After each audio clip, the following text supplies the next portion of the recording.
अवैध रूपमा सञ्चालित चन्द्रपुर नगरपालिकाका 10वटा अस्पताल बन्द हुने भएका छन्। गैर कानूनी रूपमा वर्षौंदेखि सञ्चालनमा रहेका अवैध अस्पताल बन्द हुने भएका हुन्।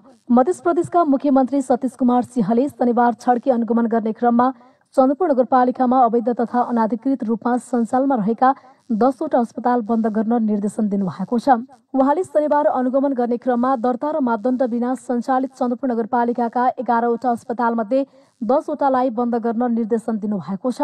चन्द्रपुर नगरपालिकामा सञ्चालित highway trauma hospital and research centre, civil human hospital and research centre, public life care polyclinic, Himal polyclinic Chandrapur प्राली, एपोलो सिटी हस्पिटल, चपुर सिटी हस्पिटल, चन्द्रज्ञापुर अर्थोपेडिक एन्ड जनरल हस्पिटल प्राली, चन्द्रपुर सामुदायिक हस्पिटल, चन्द्रपुर आँखा तथा दाँत उपचार केन्द्रलाई मापदण्ड पूरा गरी दर्ता गरेर मात्र सञ्चालन गर्न निर्देशन दिनुभएको हो।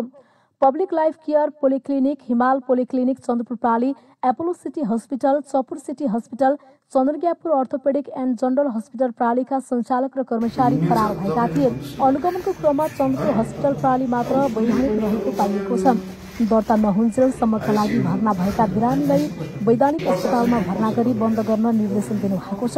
उहाँले बन्द गर्न लिखित पत्र समेत दिनुभएको छ। उहाँले 11वटा अस्पतालको अनुगमन गर्दा चन्द्रपुर हस्पिटल प्राली मात्र मापदण्ड र दर्ता गरी सञ्चालनमा रहेको बताउनु भएको छ। दर्ता अनुमति पत्र बिना नै सञ्चालनमा रहेका ती अस्पताल तत्काल बन्द गरी मापदण्ड पूरा गरी सेवा सञ्चालन अनुमति लिए मात्र अस्पताल सञ्चालन गर्न निर्देशन दिनुभएको छ।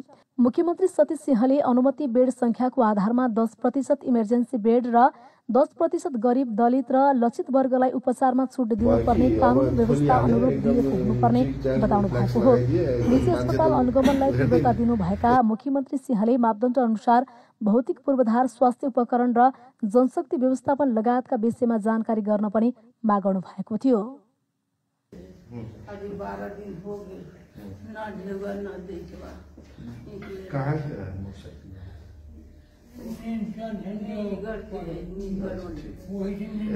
नगरिकन नर्म्समै नगरिकन तपाईँको एउटा जुन हुन्छ 10% तपाईँको जति सङ्ख्याको बेडको छ त्यति सङ्ख्याको 10% तपाईँको इमर्जेन्सी सञ्चालन गर्नुपर्छ।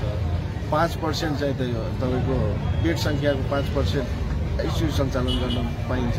तर यहाँ कुनै पनि नर्म्स नफलो गरिकन बिना दर्ता गरिकन यहाँ सञ्चालनमा धेरै अधिकांश हामी आज गयौँ लगभग 11-12 ठाउँमा गयो। 11 ठाउँमा त्यो 11 ठाउँमा एउटा मात्रै तपाईँको दर्ता र नवीकरण र एउटा प्रोपर च्यानलमा सञ्चालन भएको पाइयो र 10वटा चाहिँ दर्ता नभइकन सञ्चालनमा रहेकोलाई सबैलाई आज हामी चिठी काटेका छौँ सबैलाई बन्द गर्ने।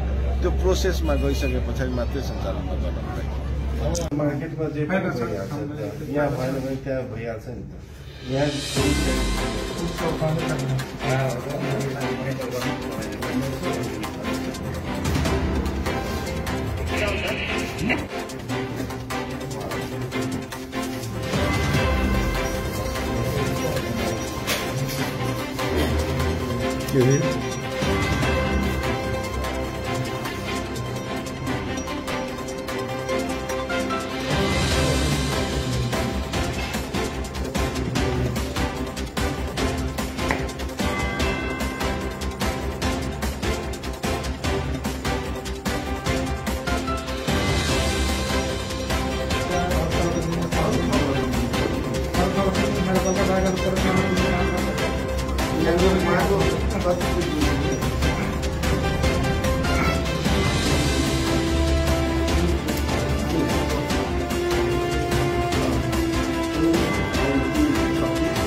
सोच्छौँ भोलि पर्सि नै अब नगरपालिकालाई जति हो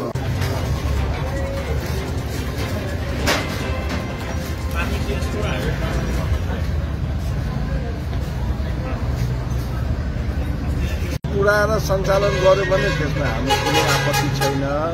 यदि प्रक्रिया नपुर्याइकन अटेरी गरेर सञ्चालन गर्यो भने हामी नेपाल सरकारको कानुन अनुसार कारबाही हुन्छ र उहाँलाई